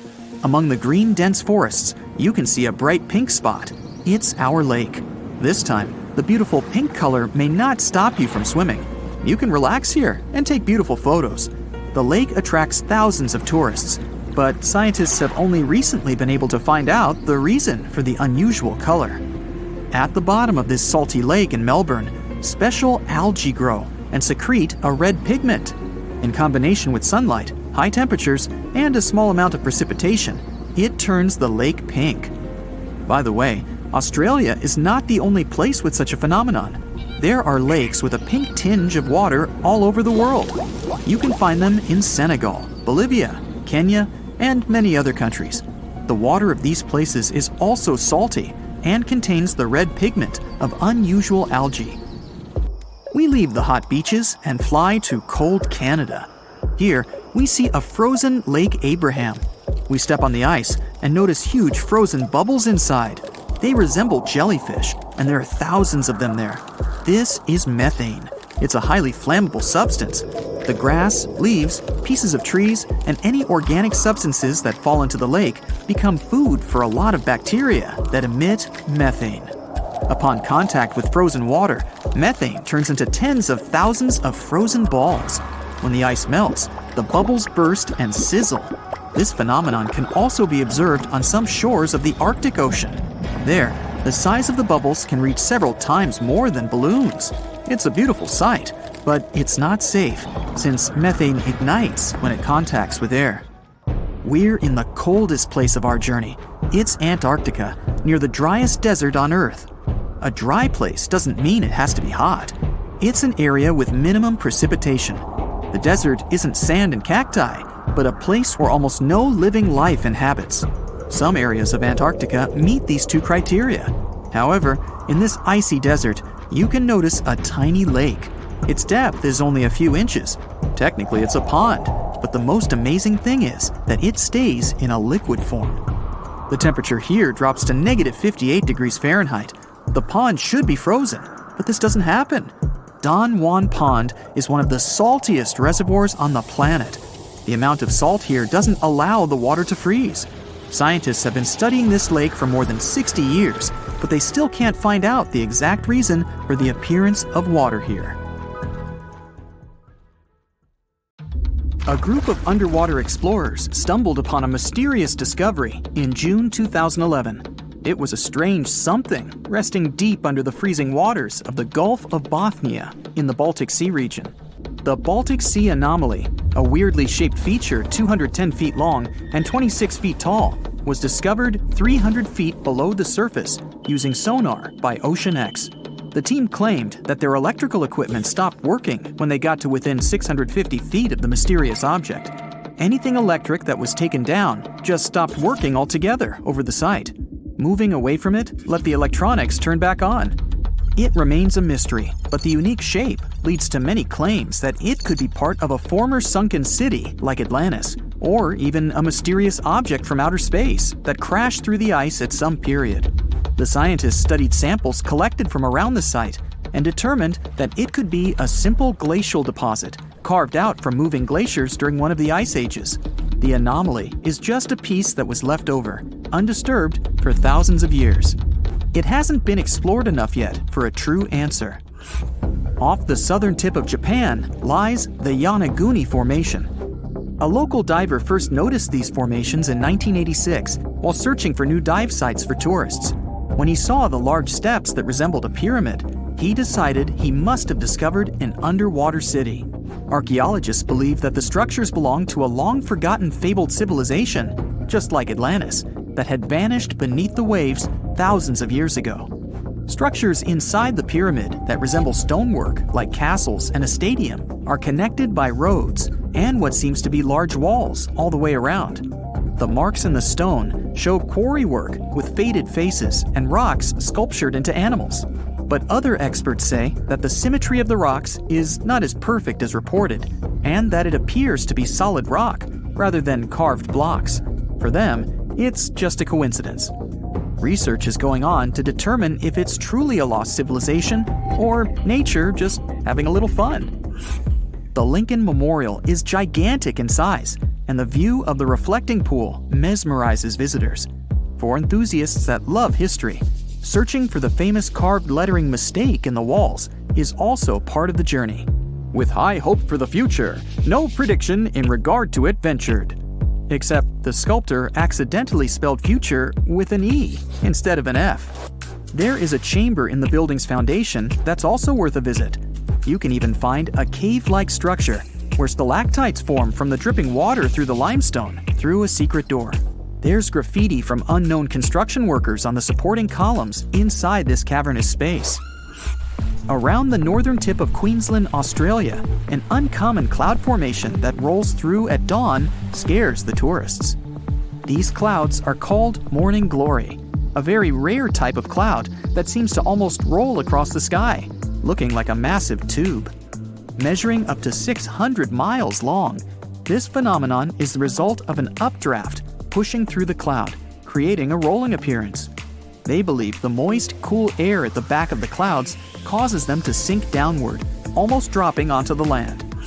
In northeastern Thailand, 466 miles away from Bangkok, a 75 million year old rock formation sticks right out of the mountains and into the forest.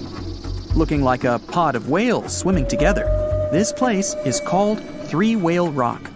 Millions of years ago, this area was just a desert, but archaeological evidence from the Cretaceous period, when the T-Rex and Triceratops were out there, show that the land was changing quite dramatically at that time.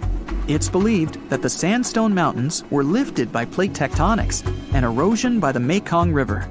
It resulted in the strangely shaped rock formations that stand out today. Anyone willing to hike the network of trails can reach the place and find waterfalls, as well as a wide variety of plants and animals. From the very top of these huge monoliths, the beaches of Mekong, the mountains, and forests stretch in all directions. One of the most talked about books of the 20th century was an ancient text that no one could read. The Voynich manuscript was discovered in 1912. and is the world's most mysterious manuscript. Looks like it's withholding many secrets from the world. The handwriting inside is of an unknown language or code. It's heavily illustrated with strange pictures of unknown objects and zodiac symbols. The drawings of different plants are the most intriguing thing about the book, as none match any plant species on Earth that scientists are aware of. A professor of applied linguistics in England claimed to have deciphered some of the characters in the book, but as of yet, everything is still unintelligible. Jellyfish lightning sprites are electrical discharges high in Earth's atmosphere. They're associated with powerful thunderstorms, but they're not the same clouds that give us rain. These sprites occur at 30 to 50 miles above the ground, in the mesosphere. Artificial lights at night make it a lot more difficult to see this faint lightning, but it can be well over 30 miles wide. The red sprites are a type of cold plasma discharged above a thundercloud, turning red with the nitrogen in the atmosphere. They work as a balance of the lightning charges between storm clouds and the ground below. When freezing temperatures hit orchards in Michigan, the local early birds woke up to unusual ice sculptures hanging off tree branches. Ghost apples, perfectly formed ice apples. Finding one is very difficult, as everything has to be perfect for this to occur, and it's got to be freezing cold. This rare weather phenomenon causes the apples to freeze on the branch, with rain coating the apples in a thin layer of ice. The apples then thaw and leak out like applesauce, leaving just the beautiful ice shell behind. The Gateway Arch in the city of St. Louis is just like looking back in time. What most visitors don't know is that the arch also provides a glimpse back to its construction. The arch is the tallest national monument in the United States, standing at 630 feet high and 630 feet wide. It was built to withstand earthquakes and high winds and can sway up from 1 inch to 18 inches in a 20-mile-per-hour wind. It also contains the stories of over 700,000 people from St. Louis kept in a time capsule that was welded to the very top. Found in any snow-covered mountain area, like the Rocky Mountains, the wind, temperature, snow, ice, and moisture have to all work together for you to see the phenomenal rings known as snow rollers. Starting with quite a thin layer of damp snow on the ground, it needs to sit on top of ice or powdered snow. Then, a strong enough breeze has to move a layer into a donut shape and gently start rolling down a hill, just like a snowball. Once it stops rolling, it can be the size of a baseball or as large as a car tire. It all depends on how strong the wind was blowing that day. A newly formed snow donut won't stay around for very long, as the dust is quite light. The Antikythera mechanism is a type of ancient computer that's baffling the scientific community with its extraordinary mechanics. A Greek ship sank off the coast of the island of Antikythera some 2,000 years ago. It was only discovered in 1900 by sponge divers. Archaeologists started sorting out the artifacts retrieved from the wreckage when they came across an object that didn't seem to fit into the time it was created. The machine seemed to follow time, the movement of stars, eclipses, moon phases, and even countdowns to events like the Olympics with amazing precision. No mechanism would come close to this until the 14th century, when they started building geared clocks in Europe. Archaeologists in Turkey believe they might have found the oldest known architectural construction in the world. It's over 10,000 years old, according to the experts. Found in ancient farming communities, these monolith pillars were up to 18 feet high. They were probably used for social events and rituals, but not much is known about them. Some of these large stone structures were human-shaped, with animal carvings and stone rings built into them. Recently, archaeologists have found rectangular buildings around the site. The communities that built these monuments were the start of the move into modern civilization. A thermal spa is not a fancy modern way to relax. I'd say it's a fancy old-fashioned way to relax. The city of Bath in South England has its name, yep, you guessed it right, because it had baths. In the 1st century AD, the Romans started using natural hot springs there as a thermal spa. In the Middle Ages, Bath became an important wool industry center that had those famous hot springs, and by the 18th century, the whole city became an elegant spa resort. Even though there's the city of Bath in England, it's not the place where Roman baths originated. Roman baths are from Rome. Yeah, sounds quite logical. There was also a tradition behind those baths. Some people threw various objects into them. There could be brooches, bracelets, or even vases or vases. These were gifts to the goddess Minerva, thrown to honor her. So, a whopping amount of coins was once found in one Roman bath, about 12,000. Sounds impressive, but another attraction in Rome easily beats even this crazy number. I'm talking about the Trevi Fountain. On average, people toss over $3,000 there. Nope, it's not a monthly or even weekly amount. That's what travelers toss there per day. I'd rather not calculate that, but there's one thing I know for sure. The Trevi Fountain earns way more than I do. By the way, one guy named Roberto Churchella has been fishing those coins out with a magnet for 34 years and could get up to $1,000 per night. He was only arrested in 2002 when the city authorities stopped turning a blind eye to him. Today, the money is collected by the city workers and sent to charity. It's not that the Roman baths only had a sort of a pool to swim in. They featured some hot rooms sometimes, so they resembled modern saunas in a way. There was one super hot room heated by a special system located underground.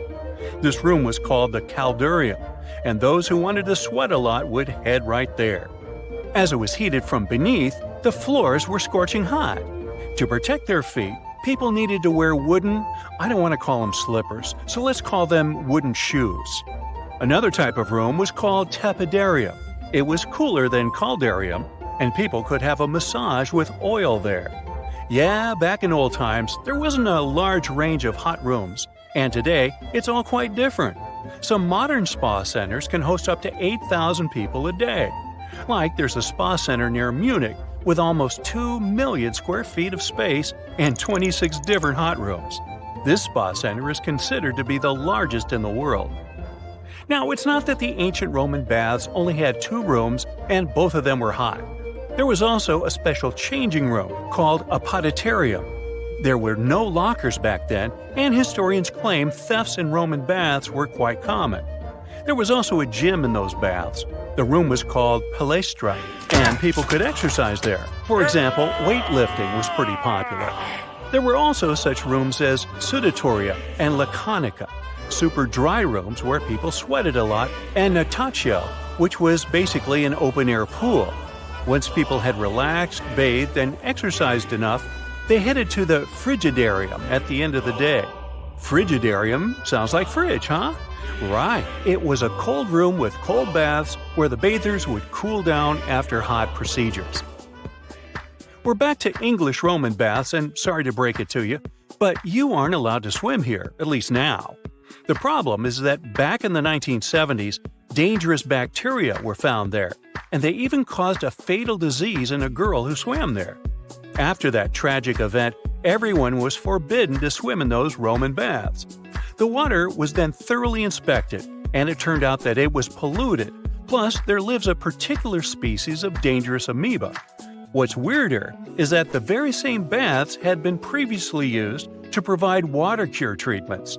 Those treatments had even been prescribed by the NHS for over 30 years, from 1948 to 1976. Those who want to enjoy safe thermal baths, you've got plenty of options to pick from. For example, you may want to consider traveling to Hungary. This country may be landlocked, but it has an incredible amount of thermal water sources, about 1,300. Its capital, Budapest, alone has 123 sources. And when it comes to bathing, the season doesn't matter. Soaking in thermal waters is a part of the national culture there, and this culture dates back to Roman times. The Hungarian baths are as stunning as the Roman ones. Look here, it's Gellert Furter, and it's believed to be one of the most elegant baths out there. Tile mosaics, yes please. Intricate column, there you have it. Frescoed ceilings, sure thing. What's curious about Hungarian thermal waters is not only are there hot water springs, but there's even an entire thermal lake. It's called Lake Hiviz, and the water there is warm enough to have baths even in winter. Yeah, you won't spend an hour there swimming, but you'll definitely be able to at least dip in. Also, lotuses are growing on its surface. The medicinal water lake is about 10 acres, so no wonder you can even see some boaters there. The lake's pretty large. Anyway, Roman baths aren't only about getting clean, swimming, and relaxing. They're also about feasting, social interactions, and fun. So when Romans went to those baths, they would have various snacks, for example, fruit and cakes, but some people would eat even oysters. Also, it was quite typical to play games, such as tabula, which is an ancient board game. Also, there was enough room for ball games. The Romans loved a game called trigon. The game of catch was played by 3 people with 3 balls. All those activities were held in Palaestra, the exercise room, remember? As for getting clean and getting a rub down, sure thing the Romans didn't have the fancy body washes we have today. One of the best-loved products was, surprisingly, oil. Now look here, see that quaintly shaped piece of metal? It's called a strigil, and it's a sort of ancient washcloth. Yeah, the washing procedure was quite different back then. Today, we lather the shower gel and rub the body with a washcloth. But in ancient times, people had another approach. The Romans would cover their bodies with oil, which would soften up the dirt on the skin, and then they would scrape the oil and all the dirt off. Want to learn one more crazy fact about ancient hygiene? Ancient Romans didn't bother much about privacy. Their toilets consisted of stone slabs with holes without any dividers. So people would come there to do their business and maybe casually talk. They would also share a sea sponge used for wiping. Ooh, too much sharing. To make the whole process even more comfortable, the Romans would fix the sponge at the end of a stick. It was usually soaked in a container filled with vinegar or salty water. Well, when in Rome, I ain't doing that. Even though the fact about a shared sponge may sound gross, it seems like the Romans did care about hygiene. The Roman baths were accessible to everyone, both the rich and the poor. The baths would normally open at lunchtime and would close at dusk. The entrance fee was small, it only cost 2 denarii. Denarii was one of the smallest denominations back then. It's hard to say how much it's worth in today's dollars, because it has no monetary value now. But historians claim it wasn't much. More so, on some occasions, for instance, on public holidays, there was no entrance fee, so anyone could hang out in the Roman baths for free. You're traveling through Google Earth to find the perfect vacation spot when suddenly you come across something pretty unusual. It's a desert, ocean, forest, and lake all in one place. Lake Repa in Senegal got its pink color from the algae producing a red pigment absorbing sunlight. White beaches and sandy dunes separate the lake from the Atlantic Ocean. The best time to see it is from November to June, during the dry season when it's the brightest. Around 3,000 people work at the lake every day, collecting salt that it's full of. Because of that, the fish living here are 4 times smaller than those in a normal environment. The lake is also famous because the Dakar Rally used to have its finish line here. You reach for a soda and accidentally scroll down from your new favorite destination. 2 minutes of scrolling later, you realize you've found an introvert's dream. The island of Tristan da Cunha is an active volcano that hosts the most remote permanent settlement in the world. It's home to around 250 people, and their nearest neighbors are 1,800 miles away. Talk about distant relatives. The only way to get there is by boat, and it's a 6-day-long trip from Cape Town. You need special permission to set foot on the island, and ticket sales are super limited. Well, let's scroll back to civilization. The Atacama Desert in Chile looks like a pretty empty place, except for, is that a giant hand? This art piece, by a local artist, is about as tall as a telephone pole. They have to scrub off words and phrases left on the hand by vandals who travel here despite the remoteness of the structure. We still have plenty of places to go, so let's move on to, wow, looks like there's a bird inside a volcano in the Mexican state of Baja California. A team of over 100 people worked on this piece of art. They wanted to create an identity for a local tribe that believes vultures are wise teachers for humans. Yeah, vultures. The place is free to visit, but you'd have to hike to the peak of the hill to see the bird. Time to get under the water. You wouldn't expect to see much except for corals and fish, but here it is. The Cancun Underwater Museum of Art has a total of 500 sculptures standing in 3 separate galleries. Most of them are designed by a British sculptor. The idea of the museum is to save the nearby coral reefs by giving divers a cool alternative destination. Now let's get out of the water for a moment and dive back in here. Looks like there's some researchers working and living at 63 feet below the surface. This is Aquarius Habitat in the Florida Keys, an underwater scientific lab. Scientists nicknamed aquanauts can stay here on their research missions for up to 10 days. And this must be a giant Mickey head. This is the largest Mickey in Walt Disney World, and it's a solar farm with a power of around 1,000 residential solar rooftop systems. It's feeding renewable energy to the park. Let's check out a less famous spot. Clinton F. McClintock State Wildlife Station. Ooh, that's a mouthful. Looks like a regular state park in West Virginia. Let's zoom in and walk around a bit. Everything is all right here, except, whoa, is that a human-sized fly? Moving on, let's zoom in here over the north rim of the Grand Canyon. A little further. It looks like a polka dot pattern near the cinder cone volcano called Vulcan's Throne. The desert around the canyon is home to plenty of red harvester ants. What you see here is their nesting mounds surrounded by bare grounds.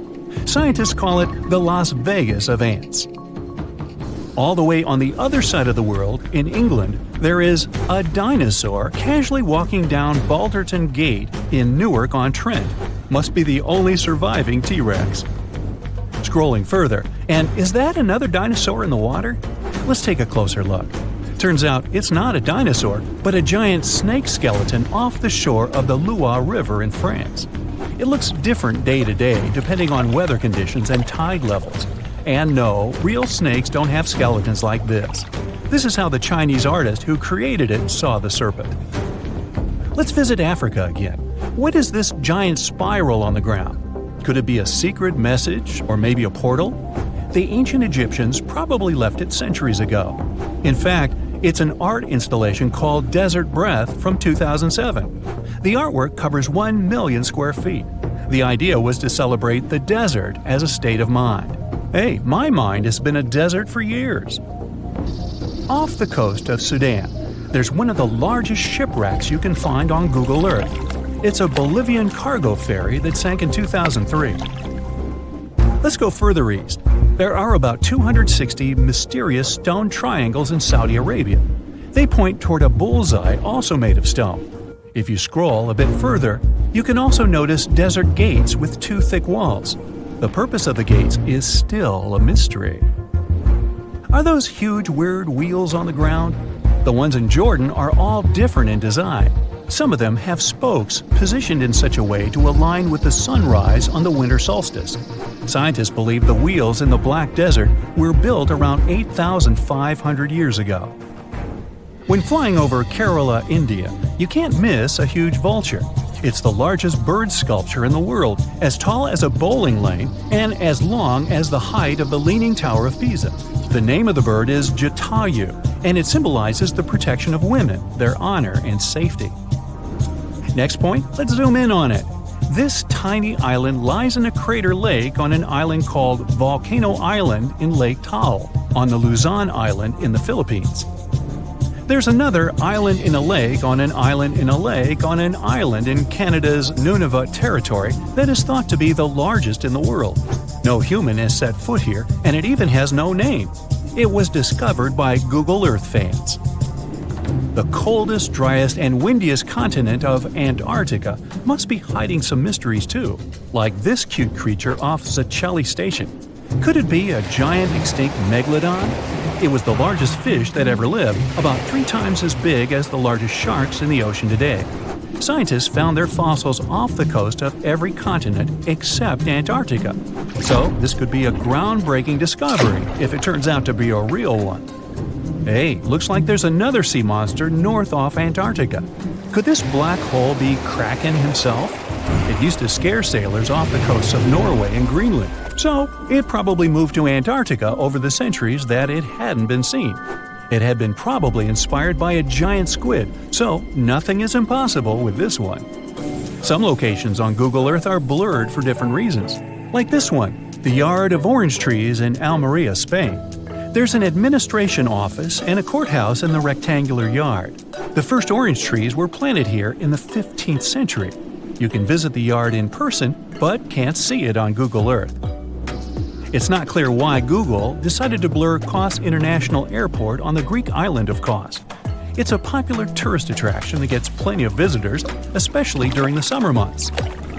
Half of Moruroa Island in French Polynesia is clear, and the other half is blurred. You can't visit either of the parts anyways, as it used to be a place for nuclear tests.